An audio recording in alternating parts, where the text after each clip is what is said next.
In Movies and Money, film studios are scrambling to figure out how to keep rolling out movies during the pandemic. Movie man Erik Childress is here with the latest. Good to see you there, Erik.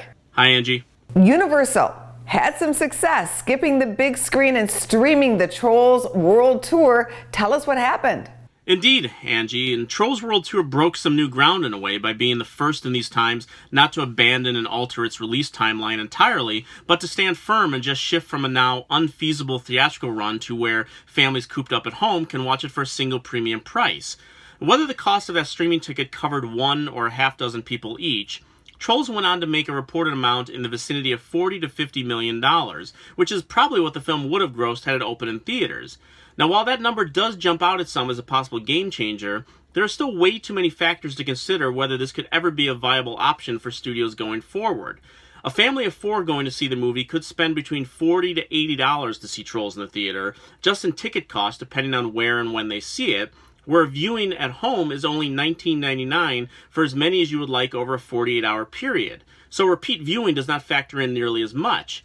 Now, even if you use Netflix's Bird Box metrics to say tens of millions of people viewed that Sandra Bullock movie with no verifiable metric data, you cannot say that what people decided to take a chance on at home, whether it be for free with a monthly subscription or $19.99, would have translated to a trip to a theater. So while the outlet may change, the budgets for these movies stay the same, and this still seems more like a face-saving method, albeit an enjoyably convenient one for viewers, than a definitive model for future blockbuster releases. Well, now another film studio is jumping into the streaming water, so to speak, with its animated movie, SCOOB. Here's a look. In a world destroyed by evil, discover the epic origin story of the greatest team of heroes in the history of mystery. Yes, it seems each week it is a new studio's turn to update their release schedule based on the continuing models of the country reopening safely. Now this week it was Warner Brothers shuffling titles all the way through 2022. But the biggest news on their front is their new animated Scooby-Doo film, SCOOB, is now the latest tentpole film to not seek a new theatrical date, but come home for viewers and, like Trolls, is sticking with its original release date of May 15th.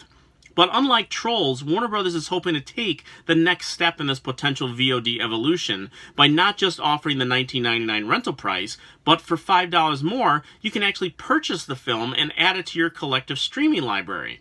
Now that isn't actually an interesting twist, since normally there's been a preordained waiting period from its theatrical run to give theater owners a chance to make their money, as well as how that might affect its physical media sales when Warner may decide to make the film available on disc, which is something I remain a champion of, not just as a fan and collector for all the additional features one can get for my money, but also knowing that a film is always available rather than having to track it down on the plethora of platforms that may only carry it for a limited time, if at all.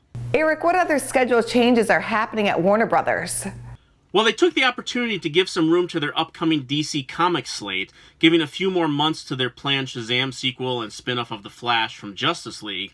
But many of the headlines pointed to the release of The Batman, with Robert Pattinson, the latest actor to don the suit.